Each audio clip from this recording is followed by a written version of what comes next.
মেয়ের নাম কি, তোমার নাম কি? আমার নাম হলো আমানুল্লাহ, মেয়ের নাম হলো হাফসা। ঠিকানা কোথায় তোমাদের? আমাদের ঠিকানা হলো আমার বাড়ি ডিসলা ওরবেলে চালঘাটি। কবে ও আসছে, কবে তোমার কাছে? আমার কাছে আসছে 9 তারিখে আসছি আমি, বিয়ে হয়েছে 19 তারিখে। তোমরা আচ্ছা, খালাতো বোনকে পছন্দ করি এবং ভালোবাসি।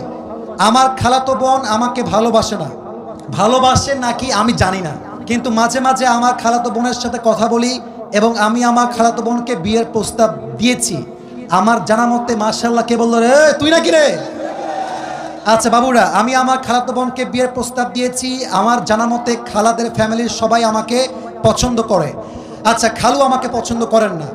আমি আমার বাড়ি থেকে প্রস্তাব দিয়েছি, তারা বলছে আমার খালাতো বোন তাকে মাওলানা পাস করে, বাবারে বাবা, মাওলানা পাস করিয়ে বিয়ে দিবে, কনফার্ম জান্নাতি, মাশাআল্লাহ।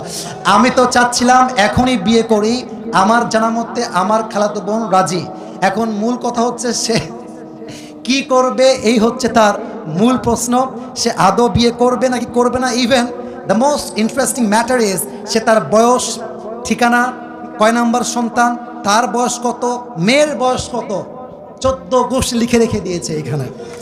আচ্ছা, okay okay, let me share with you one thing. আমি এই যে প্রশ্ন পড়লাম, এইটাই কালকে কয়েক কোটি মানুষ দেখে ফেলবে।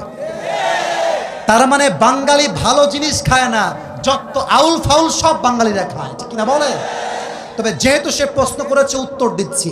প্রথম কথা হচ্ছে, বিয়ের বয়স হয়েছে, বাপ মাকে বুঝাবা প্লিজ, মুঝে শাদি করনা है। ভালো ভালো বলছি, বিয়ে দিয়ে দাও।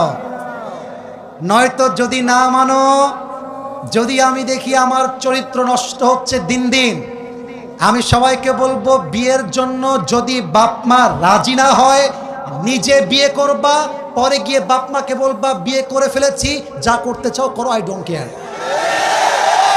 এখন অনেক মুরব্বী আমার উপরে হয়তো অভিযোগ তুলবে, হুজুর আপনি যুবকদেরকে খারাপ দিকে মোটিভেট করছেন। মুরব্বী, একদমই নয়। আমি মনে করি জেনার চাইতে 1000 গুণ বেশি উত্তম সেই বাপ মাকে অমান্য করে বিয়ে করা, যে বাপ মা সন্তানের চরিত্র নষ্ট হচ্ছে দেখেও বিয়ে দিতে চায় না। তুমি আমার বাপ, তুমি আমার মা, তুমি দেখতেছো দিন দিন আমি মেয়েদের নেশায় আসক্ত হচ্ছি, আমি পার্কে যাচ্ছি, আমি প্রেম করতেছি, মেসেঞ্জারে, হোয়াটসঅ্যাপে, হোয়াট এভার ইট ইজ, আমি নষ্ট হচ্ছি। তুমি মা হয়ে যদি আমার দায়িত্ব নিয়ে না বোঝো, বাপ যদি আমাকে না বোঝে, কাউকে দরকার নাই, আমি মানতিনি বিয়ে করে ফেলবো যুবক ভাইরা। এটা বাধ্য হয়ে বললাম। কেন বললাম? আজকালকার সমাজে প্রেম করা সহজ, বিয়ে করা কঠিন হয়ে গিয়েছে।